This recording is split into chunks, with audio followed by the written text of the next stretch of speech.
Et salut, coucou, bienvenue tout le monde, c'est Florent le Meeple Vert pour le débrief ludique et une fois n'est pas coutume, accompagné d'Anto des jeux des livres. Donc on est tous les deux sur Instagram et le lundi soir, c'est le débrief ludique où pendant une petite heure, je pense ce soir, on va parler des jeux de société auxquels nous avons joué. Et je dois quand même l'avouer, ce soir, on va parler quand même de très bons jeux. Ah oui. Ouais. Oui, Donc oui. un plus particulièrement, Oui. on en parlera en dernier. Voilà. Et on va commencer tout de même par un jeu plutôt pas mal, hein, je dirais pas très bon jeu, Bien. mais quand même un très bon jeu. Alors le principe du débrief ludique, c'est que on vous parle donc de ces jeux, on vous donne un petit peu notre avis, notre ressenti, on vous explique très brièvement les mécaniques, les règles, comment ça se joue très grossièrement. Mais on va également sur la page du jeu MyLudo. Tout simplement pour voir les infos du jeu, l'éditeur, l'auteur et l'illustrateur, illustratrice, etc. Et les interprètes. Et les interprètes. Pourquoi interprètes? Mais pour ce jeu-là. Aussi, c'est vrai. Alors on y va, on commence. Oui. Allez. Pour ce premier jeu, Rock Hard 1977. La boîte très grosse boîte. Ouais. Vous avez vu sur la boîte, on voit pas marqué le titre du jeu. En fait, il est avec une espèce de vernis sélectif, donc on le voit peut-être pas sur la caméra. Ah oui. Mais Rock Hard 1977, donc nous sommes des jeunes artistes. Des jeunes rockers. Des rockers. Des rockers. En tout cas, des stars de la musique rock dans les années 77. Et on cherche un petit peu à faire sa place, en tout cas, à être la plus grande rockstar de cette période. Cette année-là. Exactement. Alors, pour en tout cas introduire et commencer ce jeu, on peut directement... Donc c'est édité par Devir, l'éditeur espagnol, localisé en français par Yellow. C'est l'autrice Jackie Fox. Oui. Alors c'est peut-être pas une personne que vous connaissez, en tout cas qu'on connaît. Moi perso je ne connaissais pas du grand public, de nom même pas. En tout cas, on a déjà entendu ses musiques puisque Jackie Fox était une grande star du rock et notamment du groupe les Runaways. Je vais m'abstenir de vous faire une démo de chant de son groupe, mais si vous tapez sur une barre de recherche ou une plateforme de streaming de musique, vous tapez The Runaways et vous allez forcément reconnaître plusieurs de ses titres, notamment Cherry Bomb, que donc on a déjà entendu au moins une fois dans sa vie. Et c'est illustré par Jennifer Giney. Voilà. Hello, ça c'était... Salut, coucou, bienvenue, j'espère que tu vas bien. Donc ça, c'était la petite introduction à Rock Hard 1977. Oui, il fallait quand même souligner que l'autrice, c'était quand même une légende du rock. C'est une légende du rock. Tant qu'à faire. Exactement. Et elle a fait déjà, il me semble qu'elle a déjà fait plusieurs jeux. Alors on peut aller voir. Ah bah non, pas du tout. C'est son premier jeu. Ok. Il me semblait que j'avais lu qu'elle avait déjà fait. En tout cas, c'est une grande fan de jeux de société. Ah voilà. Donc 2-5 joueurs à partir. Donc là, 16 ans. C'est parce que c'est le thème. Ouais, sur la boîte, il y a pas marqué, mais ouais, bon. Les parties d'environ 60 à 90 minutes, c'est dans la gamme Yellow Expert, donc les Yellow Experts, c'est pas si expert que ça, en tout cas, ça reste quand même relativement assez, on va dire, accessible si vous êtes déjà joueur, hein, il faut pas avoir peur. Le jeu est très accessible. Hein. Oui, mais il faut quand même être un petit peu joueur, c'est pas... Oui. Voilà. Alors, donc je le disais, le thème, les rockstars des années 70. Et on va faire son petit bonhomme de chemin, tout simplement, pour enregistrer donc des disques, des démos, des disques et faire des concerts. Voilà, j'allais te dire, et performer. Voilà. Et ça, c'est tout simplement, ça va se jouer avec une mécanique de placement d'ouvriers, non pas pour récolter des ressources, mais pour tout simplement faire des actions. Ça se découpe en une journée, en trois actions. 3 moments de la journée. 3 moments de la journée, donc la journée, le soir et la nuit. Oui. C'est ça. Ouais, voilà. Oui, c'est ça. Donc en journée, on a plusieurs choses. On peut tout simplement répéter. dans son studio. On peut également engager des techniciens qui vont nous servir par la suite. Et on va pouvoir également, suivant le personnage, parce qu'il y a un petit côté asymétrique, on va pouvoir également, à n'importe quel moment de notre tour de jeu, on va pouvoir également aller travailler. Puisque, en plus d'être, de vouloir être une rockstar, on a quand même à côté un boulot pour payer nos factures. Donc on va pouvoir aller travailler. Le soir, dans les actions du soir, c'est tout simplement, on peut aussi répéter. On peut également aller travailler, mais on peut donner des concerts aussi bien improvisés qui sont sous forme de cartes qui changent à chaque manche, mais également donc des grands concerts dans plusieurs lieux mythiques, donc jusque au stadium, je ne sais plus le nom, mais voilà, on va pouvoir donc donner des concerts, mais tous ces concerts, on va pouvoir les donner sous certaines conditions, c'est-à-dire qu'il faut avoir certains niveaux, on va dire, de compétences pour pouvoir prétendre à faire un concert dans certains lieux. Et le soir, eh bien, on va pouvoir la nuit, on va pouvoir aller faire la fête. On peut aller se coucher tôt. Oui, on le fait jamais. C'est une possibilité d'aller se coucher tôt. Mais sinon, on peut également enregistrer une démo et on peut également aller dans divers endroits de la nuit, des bars, des clubs, etc. Et ça, c'est pas mal. Et ça, c'est pas mal. Ça va nous permettre de faire des points et également remporter des bonus supplémentaires qui vont nous faire évoluer sur nos différents compétences. Ouais. Voilà, c'est ça. Oui, parce que le jeu, au final, c'est quand même faire monter ses compétences au niveau de son plateau perso, comme tu montres là. Donc il y a 3 niveaux de compétences. D'espèces de platine. Ouais, c'est ça, avec les petits curseurs qu'on va pouvoir tourner. Le plateau est quand même très très beau. Super original. Ouais. Et en fait, c'est ces 3 compétences qu'il va falloir monter en fait tout au long de la partie en plaçant son petit personnage. Parce que c'est ces compétences-là qui, au final, vont nous permettre, plus des assistants, de faire son grand concert final. Exactement. Qui rapporte le plus de points. Ouais, c'est ça. Donc il va falloir monter sur ces 3 compétences. Donc il y a chanson, il y a la technique et il y a également la réputation. Donc ces trois espèces de niveaux en fait, qui sont sous forme comme ça là.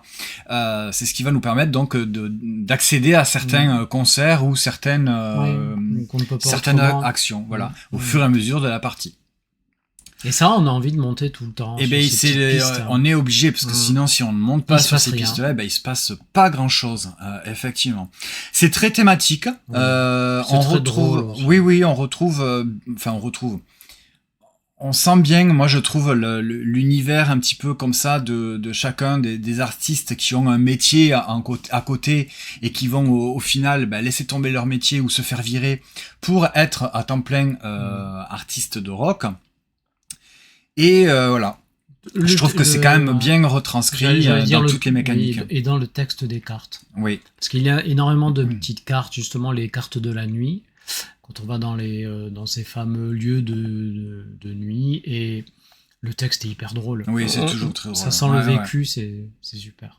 Et alors le petit truc qui est rigolo, en plus des billets de banque qui sont, on dirait presque des vrais billets des vrais dollars en fait. Il y a ces fameux bonbons qu'on va pouvoir manger pour faire 2 actions. Et oui, parce qu'on est très très limité en action. On peut faire qu'une action. Une action par phase de jour. Par phase de notre tour journée. De jeu. En fait. Voilà. Et donc si on prend un bonbon, eh bien on va pouvoir en faire une de plus. C'est-à-dire que le bonbon en fait il va nous booster, qui va nous permettre donc de faire une action supplémentaire. Oui, mais attention à l'hypoglycémie. Il faut faire un jet de dés pour ne pas être en hypoglycémie, et autrement on va en détox de bonbons. Voilà. Détox de sucre. Donc il y a ce petit côté un peu de non-dit qui fait que au lieu que ce soit de la drogue en fait tout simplement, c'est des bonbons. Au lieu que ce soit une overdose, on va faire une détox de sucre, une hypoglycémie, et pour faire une détox classique, c'est une détox de sucre. Voilà. Donc ça c'est ce côté un petit peu fun et décalé qui quand même je trouve qu'ils auraient quand même pu aller jusqu'au bout. Non, mais parce qu'on n'aurait pas pu vendre le jeu. Ouais, c'est vrai. Donc voilà, c'est plutôt pas mal. Moi, j'ai eu quand même un peu le sentiment, au bout d'un moment dans la partie, plus vers la fin, de faire un petit peu toujours la même chose, c'est-à-dire qu'une fois que j'avais mes curseurs qui étaient au max. pas au max, parce que je suis pas allé jusqu'au max, mais une fois que j'avais les curseurs qui étaient suffisamment élevés, eh bien à chaque fois je faisais toujours le même concert qui me demandait rien de spécial.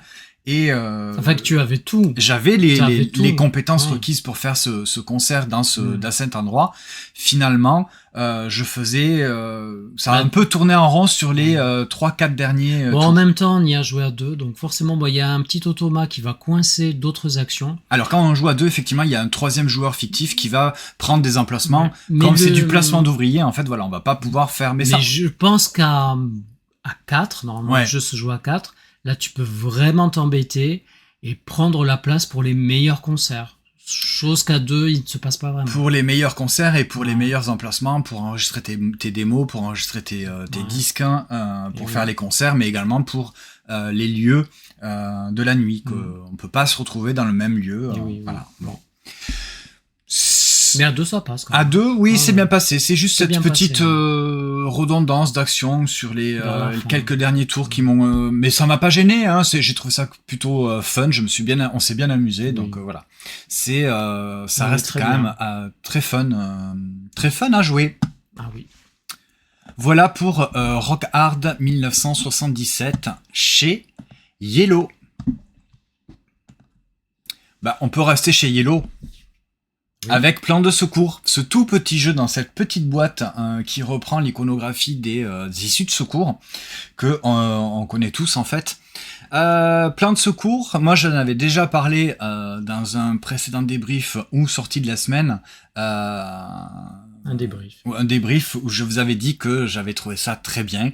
C'est un jeu que je trouve super marrant. Ça m'amuse vraiment en fait ce jeu Plan de secours. Et toi, non, je n'aime toujours pas. Et tu n'aimes toujours pas. Voilà. On y a rejoué, donc cette fois-ci, on y a joué à 3. Moi, j'aime toujours autant. Je trouve ce jeu très, très rigolo, très marrant. Ça m'amuse, en fait, d'avoir cette espèce de mémoire et de visualisation dans l'espace, dans lequel, en fait, tout simplement, on va avoir des cartes, de direction et on va devoir, au fur et à mesure, eh bien, les poser sur une pile, en essayant de se mémoriser les chemins qu'on va prendre tout simplement pour trouver la sortie et pour ne pas se perdre. C'est surtout ne pas se perdre. Et ne pas se perdre, effectivement. Donc on y a joué aussi bien en mode compétitif que en mode coop. Moi j'aime beaucoup les deux modes et encore je le répète, je trouve que ce petit jeu en tout cas qui est pas excessivement cher puisqu'il est aux alentours de 12 à 13 euros. Moi, il m'amuse. Je le trouve plutôt vraiment pas mal. Je l'avais noté à 6. Je serais peut-être presque tendance à le monter un petit peu plus.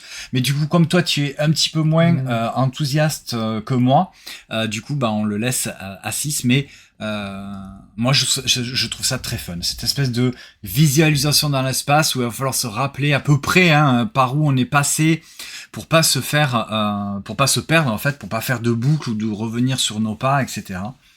Moi, je trouve ça très rigolo.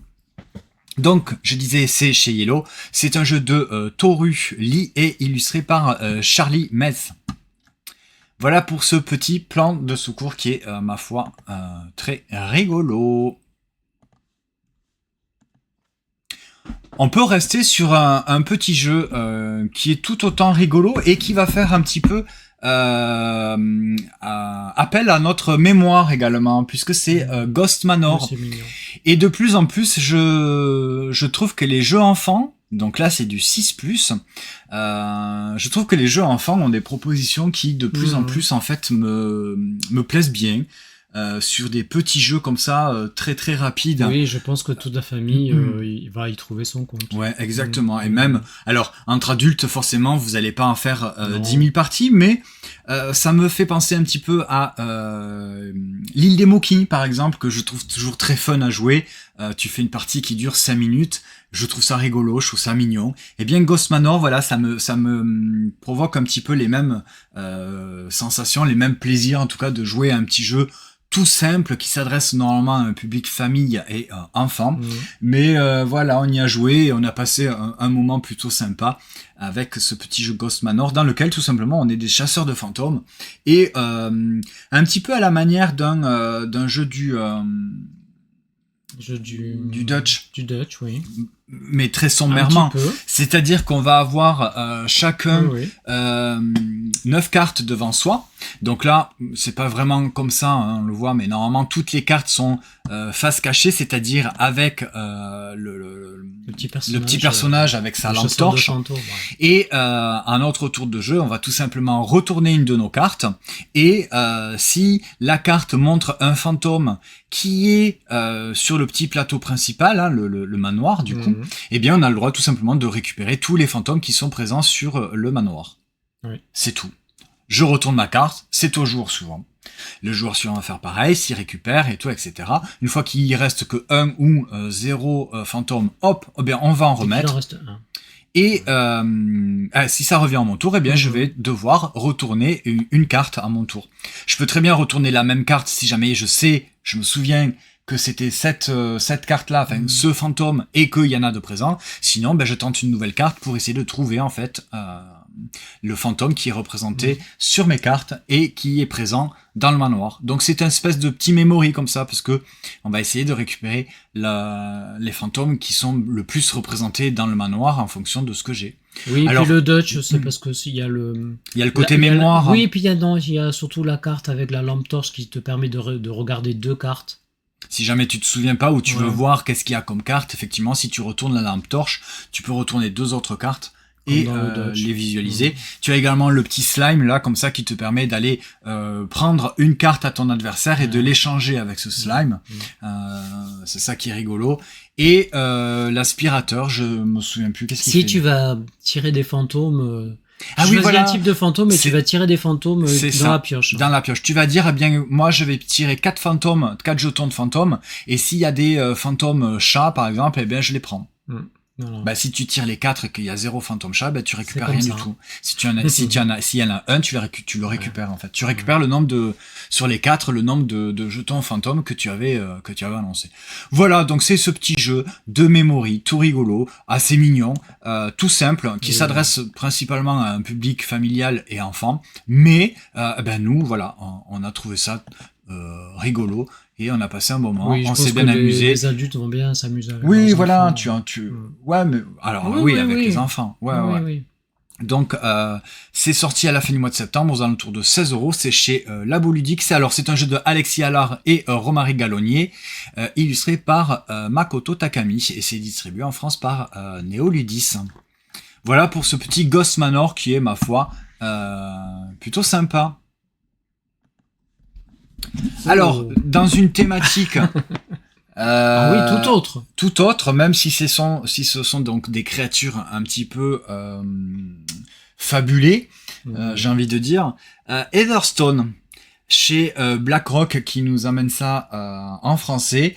À la base, c'est Thundergriff. Voilà, c'est un jeu donc de Simone Luciani et Virginio Gigli, illustré par Paolo Voto.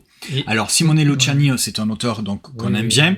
Paolo Voto, moi, c'est un illustrateur que j'aime beaucoup. Et là, on peut souligner l'incroyable direction artistique du jeu. C'est vraiment magnifique. Superbe. C'est magnifique. C'est vraiment de très très belles cartes. Heatherstone, c'est quoi? Eh bien, alors thématiquement, c'est une planète en fait qui est complètement désertique, qui se meurt, et il y a une espèce de phénix, d'entité en tout cas divine un petit peu qui se sacrifie en tout cas pour ensemencer en fait la planète d'Heatherstone. Voilà. Et les Heatherstone, ce sont des petites des petits joyaux en fait, des gemmes, voilà, qu'on va pouvoir donc nous de notre côté en tant que divinité représentant des peuples d'Heatherstone en fait, qui sont consécutifs de ces gemmes. Voilà. Ouais. On va pouvoir en fait essayer d'être le plus fort. C'est ça. Ouais.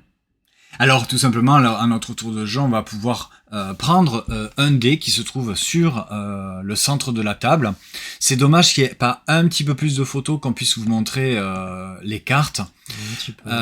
Donc à mon tour, je vais récupérer un des dés qui est disponible, qui va donc me rapporter des gemmes de la couleur. Si par exemple je prends le dé noir, je vais prendre 2 gemmes noires. Toujours 2. Voilà.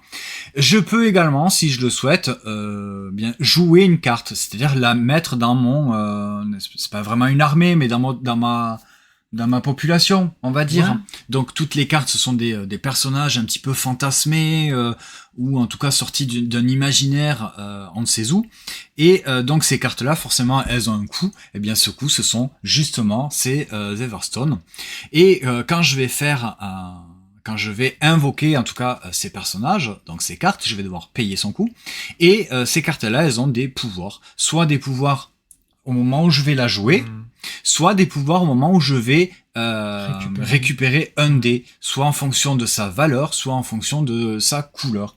Et ça va donc me permettre, eh bien, tout simplement d'avoir un petit peu plus de puissance, on va dire, ou autre, puisque il va falloir éradiquer les menaces. Ce sont ces cartes qui sont au centre de la table.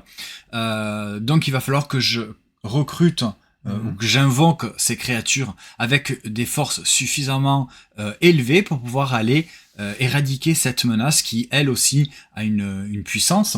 Donc il faut que j'égale ou que je sois supérieur, en tout cas, à la menace, pour pouvoir tout simplement bien l'éradiquer et récupérer la carte. À chaque fois que je fais ça, eh bien je gagne également donc un bonus.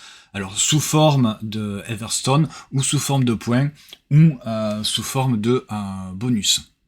Évidemment, j'ai des points de vie parce que quand je vais me battre contre une menace, eh bien je vais perdre des points de vie. Si mon héros principal est impliqué dans la bataille, en tout cas. Parce que s'il n'est pas impliqué, tu ne perds pas de points de vie. Mais comme mon héros principal, je sais plus comment il s'appelle. Oui, c'est le héros. Ouais. Il a quand même de base pas mal de force de frappe. Tu vas souvent vouloir l'utiliser pour avoir le minimum, en tout cas requis de force pour pouvoir t'attaquer à la menace. Ouais. Mais donc du coup, tu vas perdre des points de vie. Voilà. Si tu perds tous tes points de vie, à ce moment-là, tu deviens corrompu, ou je sais plus exactement le terme, et donc tu vas prendre un espèce de petit jeton comme ça de corruption. Ouais. Tu vas remettre ton compteur de vie à l'état où il était en début de partie, et forcément, ces jetons de corruption, à la fin de la partie, ça va te faire perdre des points. Oui. Parce que les points, c'est surtout les points de cartes. Ce sont les cartes qui ont tout simplement, effectivement, les points de victoire. Ce qui fait que c'est très simple.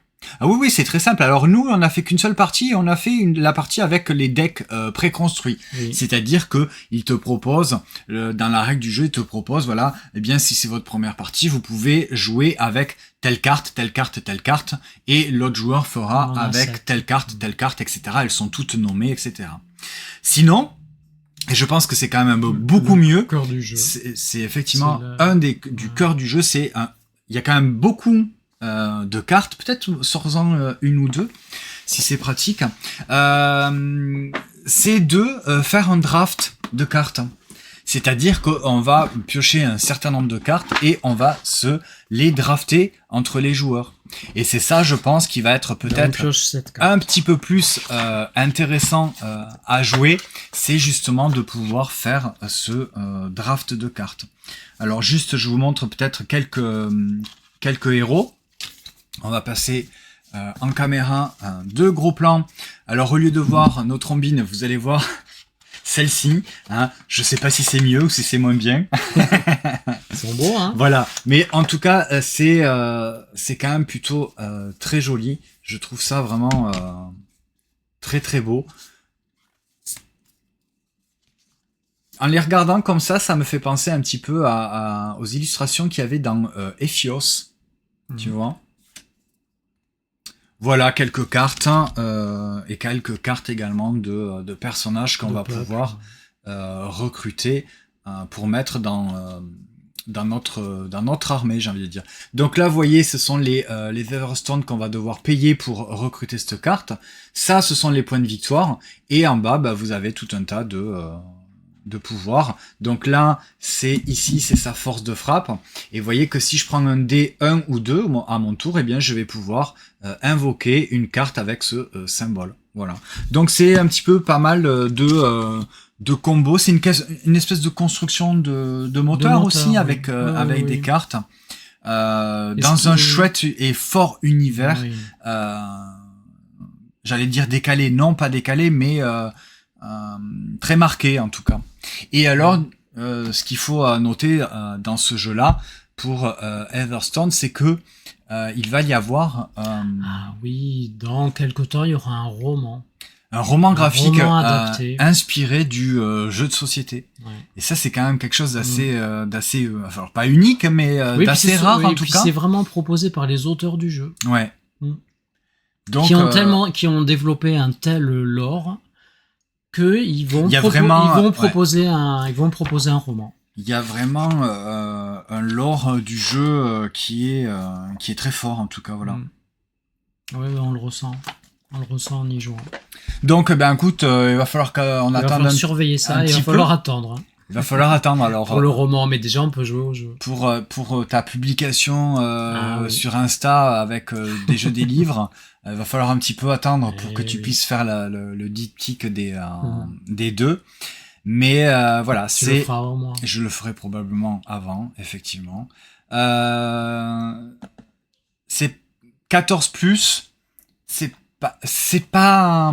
Alors encore une fois, je sais pas si c'est de notre côté où forcément on a de plus en plus l'habitude de jouer. Parce que c'est quand même simple. Mais c'est du 14+, mais ça reste quand même relativement simple. Ouais. Surtout si tu joues avec les decks de préconstruits, où tu n'as pas le draft. Là, je pense que ça prend beaucoup plus de saveur, en tout cas, quand tu vas commencer à jouer avec du draft et en construisant ta main de cartes. Ta main par rapport à ton émissaire. Parce que tu vas recevoir 7 cartes en début de partie et tu ne vas pouvoir jouer que ces 7 cartes, pas plus. Moins possible, potentiellement oui, mais pas plus que tes 7 cartes. Donc il va falloir en fait les jouer au bon moment pour pouvoir réaliser bien tout simplement tes combos.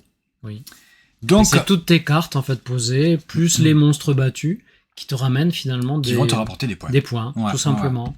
Et ce qui prend un peu à contre-pied parce que c'est pas une bataille entre joueurs. Non. Même on peut se tendre des pièges. Voilà, on peut aller s'attaquer. Oui. En tout cas pour les cartes que nous avons jouées, parce que potentiellement dans tout le paquet de cartes qu'il y a, il y en a quand même. Hop, vite fait, je vous le montre. Bon, moi j'ai laissé tomber par inadvertance quelques bombes. Il y a quand même pas mal de cartes. Qui t'ont fait perdre 5 points de vie à un moment donné. Ouais. Mais bon, voilà. Parce que admettons. Mais c'est pas d'affrontement direct en fait. Voilà. Cette carte, ça représente 100 sur 100. Donc vous imaginez les combinaisons de cartes, c'est pratiquement, j'ai envie de dire, infini. Presque. Donc voilà.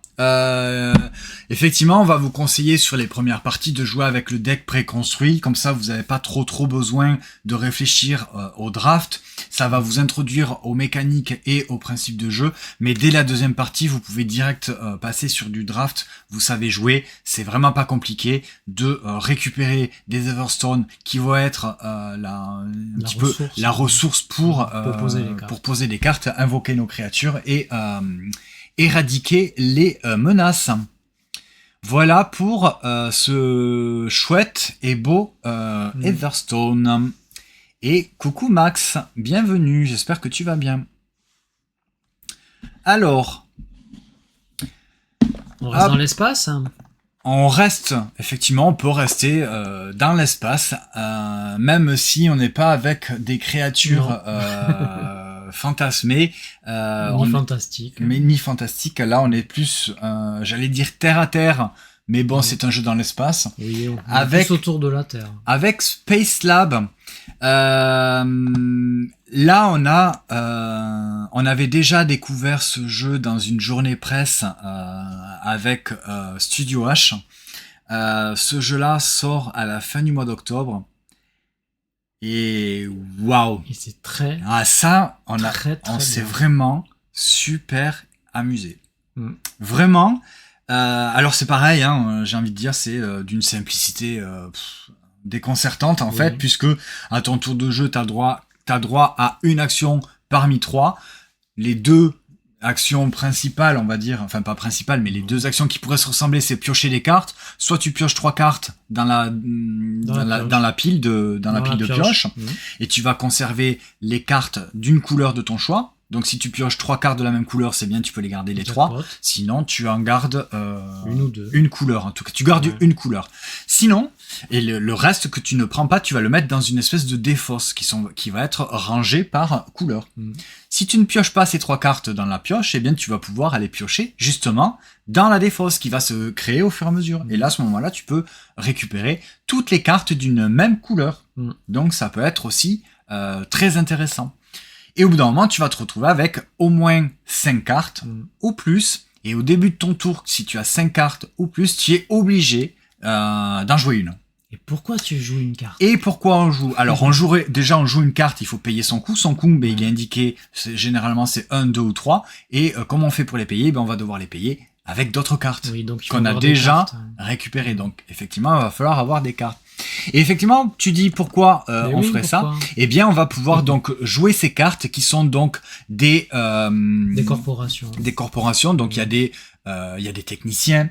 Ah, ça, c'est leur métier. Il y a des médecins. Oui, alors les corporations, c'est tout simplement les couleurs. Hein, donc le rouge, le jaune, le vert et le bleu. Voilà. Qui ont certainement un nom, mais c'est les corpos. On les appelle par leur couleur. Mais également, après, ils ont des icônes. Ce sont leurs métiers. Des techniciens, des navigateurs, des pharmaciens ou des laborantins. Enfin, il y a même des robots. Des scientifiques. Ouais. Et ces cartes-là, on va les mettre autour de nos 3 modules. Et ces modules-là, en début de partie, on va mettre un petit... on va insérer dans ce module un petit objectif. Cet objectif, c'est des objectifs de couleur, effectivement. Donc là, sur ce module-là, par exemple, on le voit peut-être un petit peu. Il va falloir que sur les 4 cartes que je vais mettre autour de ce module-là, pour le valider et marquer encore plus de points... Ou au moins 3. Au moins 3, oui. Il va falloir que je mette une carte rouge, une bleue et une jaune. Si j'arrive à faire ça, eh bien, je récupère un de ces jetons-là que j'insère à l'intérieur de mon module. Je suis le premier à le faire, tant mieux, j'ai le plus de points. Les points sont dégressifs en fonction du classement de celui qui arrive. Ton module de ta station spatiale est validé. Exactement, donc il va me permettre également de remporter... un petit bonus. C'est quoi le bonus? Si, un petit bonus... c'est le petit cartouche qu'on met à l'intérieur du module. C'est ça, ouais. Alors... Le bonus que tu parles, c'est quand on va jouer des cartes, soit au-dessus, soit au-dessous, qui vont donc, c'est complètement... asymétrique. Je suis pas certain que ce soit totalement asymétrique, mais il va y avoir des petits bonus, suivant si par exemple ici je mets une carte qui représente un technicien ou un navigateur ou je ne sais plus, je vais avoir à la fin de la partie 3 points. Là ici par exemple, si je pose tel type de carte, je vais avoir un bonus d'aller piocher dans ce petit paquet de cartes. Oui, on a tous le même. Qui est très très intéressant. Ouais. Les bonus des modules, les bonus du haut des modules, ce sont les mêmes. Voilà, ouais. On va aller chercher une carte exploration. Et donc ces cartes exploration vont nous permettre de cumuler pas mal de points à la fin de la partie. Et donc toutes les cartes, elles ont un coût en autre carte. Elles vont avoir également, donc je vous l'ai dit, on vous l'a dit, une corporation et un métier. Et elles vont avoir également un scoring. Les scorings sont très très différents. C'est-à-dire que c'est probablement des points directs, voilà, des points bruts effectivement, ou alors des conditions. C'est-à-dire des façons de scorer. Par exemple, je pourrais avoir une carte qui me dit j'ai 3 points par carte astronaute par exemple dans tous mes modules ou sur la ligne je peux avoir 2 points par carte de la même corporation, je peux avoir tant de points pour telle ou telle chose voilà. Donc tout est des petites conditions qui vont me permettre d'avoir de plus en plus de points. On a adoré. On a adoré parce que ça s'explique très rapidement, tu comprends très très rapidement le principe, qu'est-ce qu'il faut que tu fasses, et il y a ce côté un petit peu très satisfaisant les scorings sont hyper satisfaisants de te dire attends mais il faudrait que je fasse ça, j'aimerais bien poser cette carte parce qu'elle me rapporte plein de points, mais est-ce que si je pose cette carte là ça me rapportera peut-être plus de points, il y a toujours quelque chose à faire. Donc il y a plein de différences, de différentes façons de marquer des points. Tu vas pas pouvoir tout faire et il va falloir quand même essayer d'optimiser au maximum en comptant les couleurs qu'il faut respecter. Ah oui. Enfin, qu'il faut respecter. Oui. Non, tu n'es pas obligé. C'est-à-dire que là, si tu mets 3 vertes et une bleue, bon, ben c'est possible, tu peux. Mais tu ne marqueras pas le bonus du scoring du module. Alors attention, la partie se termine quand les 3 modules sont terminés. C'est-à-dire que dès qu'un joueur a mis ces 3 scoring ici, c'est-à-dire qu'il a fait il a respecté les conditions de couleur, la partie se termine. Ou alors, la partie se termine également si un joueur a joué 10 cartes. Toutes ces cartes en fait autour donc de ces modules. Ouais. Ça s'arrête aussi. Et ces cartes-là sont quand même très intéressantes. Ce sont les petites cartes de scoring, voilà, qui vont rajouter. Ouais. Et ça, ce sont des cartes qui sont cachées. Donc voilà, on a eu un coup de cœur pour ce jeu parce que c'est très simple et c'est super efficace en fait. Hein. Ouais, hyper satisfaisant. Alors je vois qu'il y a un mode solo, hein, si jamais ça peut intéresser. 4 joueurs à partir de 10 ans, 20-30 minutes de partie, oui, c'est quand même relativement assez rapide. Je suis un petit peu étonné pour le 10+. Je suis pas certain, moi aussi, sur la boîte c'est du 10+, ouais. Bon. Pourquoi ? Bah c'est pas... Ouais, non mais 10 c'est bien. Moi, je le verrais plus comme du 8+, quand même, parce que c'est pas... Ouais. Bon. Après, voilà, je pense qu'on perd un petit peu la notion d'accessibilité au bout d'un moment, à force de jouer. Oui, donc, c'est chez Studio H. C'est un jeu, quand même, de Corentin Lebras et Johannes Goupy. Hein, donc, c'est quand même... pas n'importe qui. En tout cas, ce sont 2 auteurs qu'on aime bien, un éditeur qu'on aime bien aussi, et c'est illustré par Weird Loop, distribué en français par Gigamic. Est-ce que tu peux nous en dire un petit peu plus sur, notamment, alors peut-être pas le studio d'illustration, mais sur l'inspiration d'illustration? Oui, parce que Johannes Goupy, il adore en fait un roman graphique. Spacer. Ouais, Spacer, et voilà, il avait vraiment voulu que son jeu ait cette inspiration graphique qu'on retrouve grâce au studio. Bon, ils n'ont pas les droits pour reprendre en fait les illustrations de ce roman graphique, mais ça ressemble. C'est largement inspiré. Ah oui, oui, c'est vrai que je l'ai feuilleté le roman, hein, puisque du coup on l'a, et c'est un roman graphique, ouais. Presque une BD en fait. Oui, voilà, bon, roman graphique, BD, oui, c'est plus une BD. Voilà. Non, parce que alors, je sais pas si on peut faire la différence entre BD qui est pas très très grosse et un roman graphique qui est un petit peu plus conséquent, peut-être. Mais voilà, donc c'est de chouettes illustrations. Je trouve ça un petit peu rigolo avec ces personnages un petit peu futuristes de chaque corporation avec leur métier. Donc les illustrations sont très sympas. On le voit un petit peu. Je vois que tu bascules. Ouais. Oui, parce qu'Antares il trouve que le rendu métallique est magnifique. Voilà. Alors sur la boîte, mais également pas sur les cartes, mais sur les modules de notre station spatiale, effectivement, il y a ce rendu un petit peu métallisé. C'est pas foil, c'est vraiment métallisé. Donc voilà, c'est vraiment super efficace comme jeu, en plus d'être très beau. C'est pas Spacer, mais ça ressemble. Et salut Antares, salut Antoine, et bienvenue, coucou, j'espère que vous allez bien. Et ouais, Antares, le rendu métallisé de la couverture de la boîte est superbe. Ouais. Et c'est pas seulement sur la boîte, c'est également dans le jeu sur nos modules. Voilà pour Space Lab. Vraiment, on a beaucoup aimé ce jeu-là. Il sort à la fin du mois d'octobre. Alors on va aller voir vite fait sur ce site-là. Pour voir un petit peu le prix, 16,90€ sur le Doom, vous allez le trouver en boutique à moins de 20€. C'est une chouette recommandation qu'on peut vous faire, parce qu'on a vraiment passé un très bon moment. On y avait joué déjà il y a quelques temps, là on y a rejoué ce week-end à 3. C'est d'une efficacité redoutable. Franchement, je pense qu'on peut pas se tromper avec ce jeu-là. En tout cas, nous, ça nous a bien plu. On a vraiment trouvé ça très cool. Hop. Non, ça va, tu vois, ça reste quand même pour un peu plus de 16€. Ça reste quand même relativement accessible, quoi. Je veux dire, ça va. C'est pas 15 euros, c'est un petit peu plus, mais bon. Ah, effectivement, il y a peut-être des stratégies, hein, Antares, en faisant du full bleu. Oui, j'ai pas pensé. Alors du coup, ouais, si tu fais ça, peut-être que tu ne marques pas tes points de module, et mais sans tu vas respecter scorer les couleurs des modules. Et oui, voilà, c'est ça. Tu vas scorer à fond sur toute ta carte. Ok. Ce sont des scorings de malade. Bon, bah nous, on s'est quand même amusé à respecter pour marquer les points de nos, moi, j'aime bien de nos modules. Ouais. Mais peut-être, ouais. Mais en tout cas, voilà, nous, on a trouvé ça... Oui, bah oui, voilà, avec chaque carte qui vont avoir... Il a trouvé la faille. Et alors, est-ce que tu penses que c'est parce que c'est justement les modules bleus, ou tu penses que ça pourrait marcher avec n'importe quelle couleur? C'est peut-être les modules bleus. Parce que les cartes, en fait, elles ont les mêmes scoring plus ou moins suivant leur couleur, quoi. Je veux dire, les multiplicateurs bleus, t'as aussi les multiplicateurs rouges. C'est les multiplicateurs bleus, apparemment. Ouais, bah en tout cas, c'est sa stratégie qu'il a fait. Mais ouais, ça marcherait. Ouais, tu vois, voilà, c'est que je pense que suivant la couleur, si tu fais que de la même couleur, tu peux arriver. Ouais, ok. Ah ouais, mais si tu commences déjà à casser le jeu, toi aussi, là.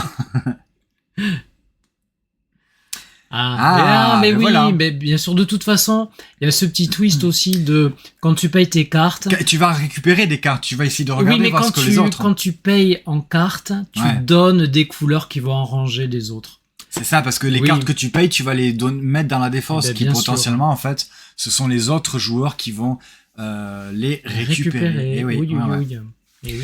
Voilà pour ce chouette Space Lab. Et alors, celui-là. Et oui. Là, c'est vraiment. Ouh là là là là. On l'attendait depuis un petit moment, celui-ci. Et on l'a attendu à raison. Les druides d'Edora. Oh là là là. On l'attendait parce que déjà c'est très beau. Oui. Rien que la boîte, hein. Déjà rien que la boîte. À Cannes de cette année-là, on avait juste que la boîte. Waouh. Moi j'ai envie de jouer à ça. Ouais. Je vois ça, j'ai envie de jouer. Ensuite on a vu Stefan Feld. Ouais. Ok, bon. C'est pas du jeu très accessible normalement, le Stefan Feld. Bon.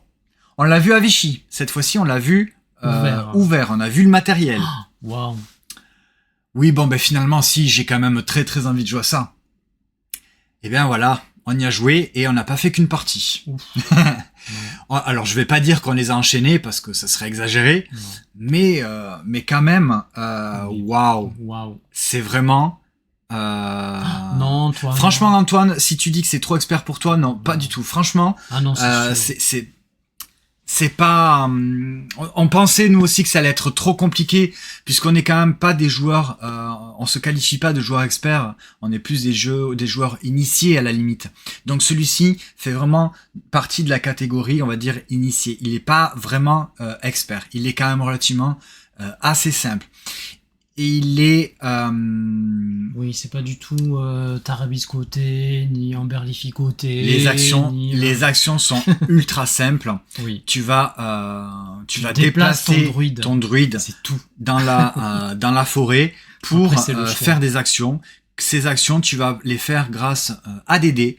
Donc, tu vas devoir payer pas mal pour tes déplacements et pour faire tes actions en nourriture. Le nerf du jeu, c'est la nourriture. C'est la bouffe. Ça donne faim de se balader dans la forêt. Voilà. Ben après, je sais pas ce qu'ils mangent, parce que c'est des petits sacs. Et donc, tu as plein d'actions que tu vas pouvoir faire. C'est là où, effectivement, il peut y avoir ce côté un petit peu expert, c'est-à-dire que tu as quand même pas mal d'actions. Enfin, il y en a pas mal. Non. Ça va, ça reste tout à fait gérable. Là, je vais pouvoir vous les citer d'ailleurs. 2 choix, ou 3 si tu joues à 3, ou 2 si tu joues à 2. T'as 2 choix dans la clairière. T'as plusieurs actions au total dans la partie. Mais dans la clairière où tu poses ton dé, tu as 2 choix. Quand on joue à 2. Oui. Ces actions, c'est quoi ? C'est tout simplement récupérer de la nourriture pour pouvoir se déplacer par la suite et pouvoir faire d'autres actions. Tu vas pouvoir également soit récupérer donc de la nourriture, mais également récupérer des dés, puisqu'en début de partie, tu n'as que 4 dés. Il va falloir aller les chercher, les autres. Tu vas pouvoir récolter du gui. Ce gui, tu vas pouvoir l'utiliser pour faire des potions. Ces potions, ce sont des espèces de petits bonus de scoring ou pour pouvoir récupérer d'autres d'autres nourritures, des points, bonus, etc. Plein de bonus de points. Tu vas pouvoir également récupérer des tablettes, ces petites tablettes qui sont des scoring fin de partie, ce sont tout simplement des objectifs. Tu vas pouvoir également utiliser ta serpe pour aller cueillir des herbes médicinales. Ces herbes médicinales, tu vas pouvoir les cueillir pour avoir des bonus supplémentaires. C'est-à-dire suivant, tu as, je crois, 12 différentes herbes médicinales, et chaque herbe médicinale va avoir un petit bonus.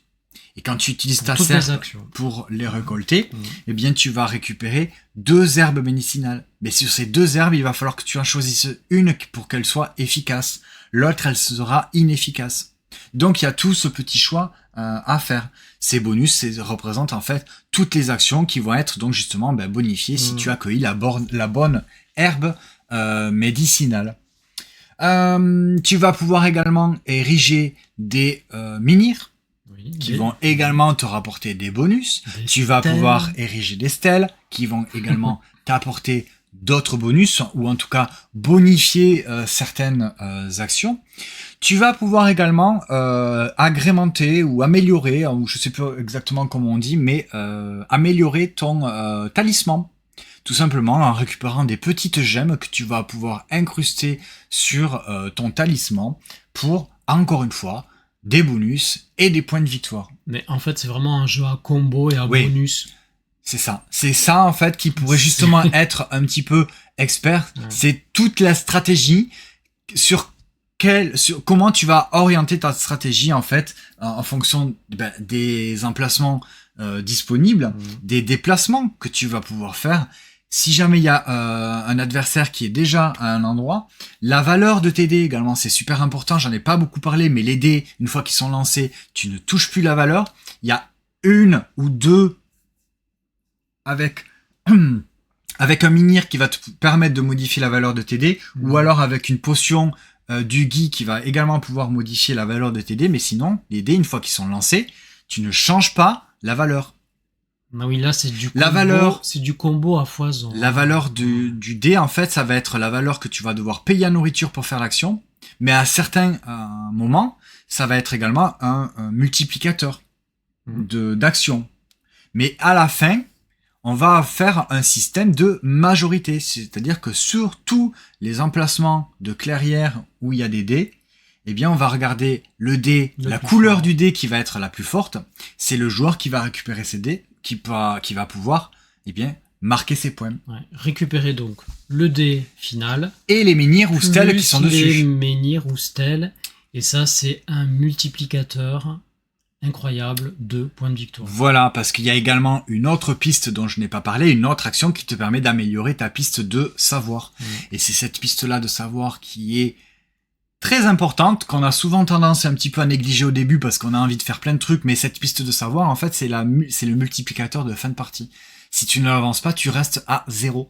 Donc, tu ne marqueras pas de points en fin de partie. Enfin, en tout cas, pas plus que ce que tu n'auras marqué tout au long de la partie. Les points pour les dés, pour les stèles et les menhirs. Voilà, si tu arrives donc à augmenter ta piste de savoir au maximum, 3. C'est 4. Non, c'est 4. Oui, c'est 4. Et ben, tu vas multiplier ton nombre de dés que tu as récupéré de stèles et de menhirs, tu vas multiplier ça par 4. C'est énorme. C'est énorme, en fait, parce que...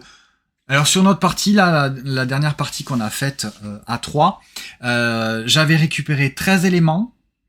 Nancy avait récupéré 13 éléments aussi. Donc, entre les dés, les menhirs et les stèles. Seulement, elle avait un multiplicateur de 3. Moi, j'avais qu'un multiplicateur de 2. Oui. Donc ça fait de suite, différence. Ça fait de suite toute la différence. Donc c'est vraiment en plus des points que tu gagnes tout au long de la partie. Ouais, tu gagnes pas mal de points tout au long de la partie. Et ce qui en fait un jeu hyper satisfaisant. Tous ces combos de partout. C'est tout simplement génial. Vraiment, c'est j'ai pas envie de dire excellent, mais presque. Oui, c'est excellent. Très très bon jeu. Il y a ces petits trucs en plus. Il y a plein de combos. C'est ultra satisfaisant. À 2, j'ai envie de te dire 45 minutes. À 2. Une fois que tu connais le jeu, la durée de partie, ça peut. Oui. À 2, 45 minutes. Ouais. À 3, à 3, on passe un gap. C'est beaucoup plus long en fait à 3. Parce que là, il y a ce système de majorité qui va s'enclencher, alors qu'à 2, beaucoup moins. A3, il y a beaucoup plus de temps de réflexion. Ouais. A3, ça a presque duré 1h03 quarts. Presque 2 heures. Ouais. Pas tout à fait, hein, mais presque. C'est un gap énorme, parce que A2, c'est à peine 1 heure. Ouais. C'est pas du tout les mêmes sensations. Ouais, c'est-à-dire qu'en fait, les derniers tours, quand on a fait notre partie à 3 joueurs, les derniers tours, non, parce qu'on s'embête, tu vas calculer vraiment la moindre nourriture, la moindre action. Tu te dis, si je fais ça, ça va me faire ci, qui va me faire ça. Mais si je fais ça, ça va me faire ci. Des combos. Il va falloir calculer tout. Et ça, c'est pas du tout prise de tête. En fait, c'est ultra satisfaisant parce que tu te régales à faire ça. C'est vraiment, on a trouvé ça génial. Voici, ça c'est un plateau perso qu'on peut retrouver, donc avec les stèles, avec les menhirs, avec les herbes médicinales qu'on va avoir débloquées. Ça c'est donc l'amulette qu'on va pouvoir agrémenter avec les joyaux. Et donc c'est tout autant, même plus d'actions qu'on va pouvoir faire tout au long de la partie. Sur le plateau principal, on voit là les actions. Par exemple ici, si je me mets ici, je place un dé et je vais pouvoir récupérer soit 3 dés de la réserve principale, soit 12 nourritures. Ici, je vais pouvoir augmenter de 3 ma piste de savoir, multiplicateur de fin de partie. Donc l'iconographie est relativement assez claire, c'est pas très très compliqué. Il y a ces histoires de feu de camp aussi, premier arrivé, premier service, mais va falloir temporiser parce que si tu le fais de suite, si t'as que un dé au tour, tu vas récupérer que un bonus. Par contre, si t'as les 4 dés, tu vas pouvoir les récupérer les 4 bonus, mais quelqu'un risque de piquer la place avant. C'est vraiment... il faut pas hésiter. Alors, il faut pas hésiter, je dis ça, mais ça peut faire hésiter quand on voit le prix. Oui, 60 €, mais il y a énormément de matériel. Mais après, c'est vrai que la gamme Aléa est chère. Ouais. Bon, alors je vois là sur Ludum, par exemple, pour ne citer que lui, il est aux alentours de 53,90. Donc, mais c'est vraiment tellement... En boutique, je pense que vous pouvez le trouver aux alentours de 55 €, hein, à peu près. Mais on insiste... quand même, je pense que c'est quand même une chouette recommandation qu'on peut vous faire. Alors, sur Philibert, 59,95. Bon. Ah oui, 60 balles. 60. Donc, effectivement, peut-être en boutique, il est aux alentours de 60. Mais, c'est tellement bien. Oui, c'est tellement bien. Franchement, on a vraiment beaucoup, beaucoup aimé.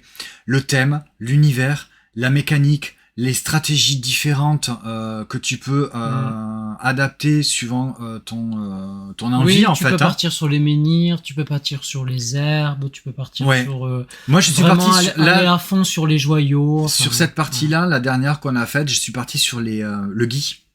Et moi, la fois d'avant, j'étais parti sur les herbes médicinales. Alors que cette fois-ci, tu n'as pas du tout récolté. Mais par contre, j'ai bien perdu. Ouais, bon. Non, les herbes, faut y aller. Il faut pas se concentrer que sur une seule stratégie. Il faut essayer de se diversifier. Mais il faut faire un peu de tout. Il faut faire un peu de tout, mais il y en a une où il faut te dire, ok, je vais faire ça. Je vais pousser la piste de score au maximum pour essayer d'avoir le plus de points. Mais un petit conseil, voilà, ne négligez pas la piste de savoir. Non. Aussi. La piste de savoir. C'est le multiplicateur fin de partie. Ouais.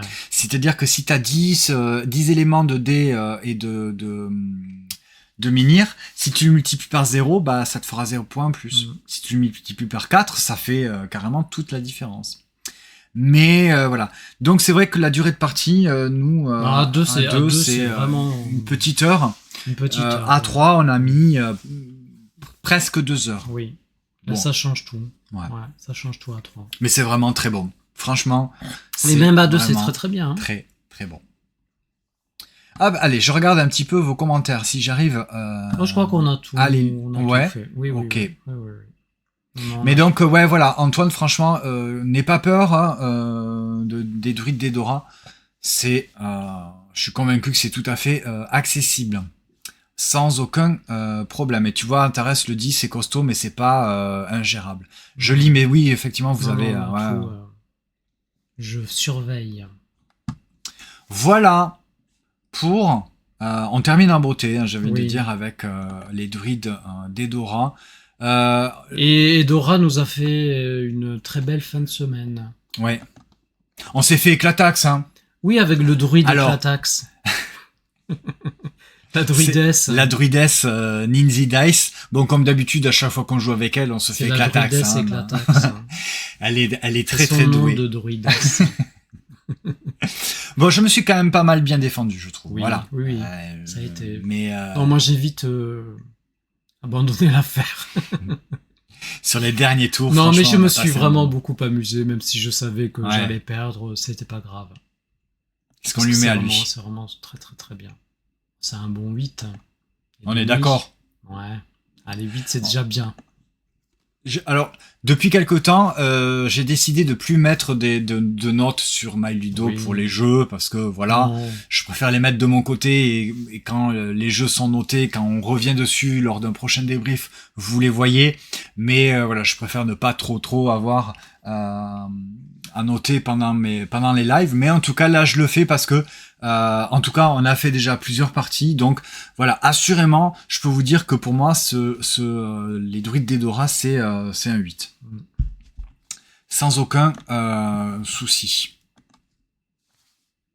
Et voilà pour le débrief ludique de la semaine. Si vous avez regardé cette vidéo sur YouTube, faut pas hésiter à venir sur Twitch pour venir discuter avec nous dans le chat. Si vous regardez ça sur Twitch, eh bien, merci infiniment d'avoir participé à ce live, d'avoir discuté et échangé avec nous. Merci Antoine, merci Antares, merci CosmoX, merci Max également. Et voilà, vous avez été relativement assez timide ce soir. Mais non, on participe. Mais oui, merci infiniment, ça nous fait toujours très plaisir. Donc, n'hésitez pas sur YouTube à mettre un petit like, à mettre un petit commentaire. On se retrouve... C'est gentil, Antoine. Merci beaucoup. On se retrouve samedi pour les sorties de la semaine, vers 11h à peu près. Et sinon, c'est la semaine prochaine, le débrief ludique vers 20h pour les jeux que nous avons joués. Merci beaucoup. Bonne soirée, bonne journée, amusez-vous bien.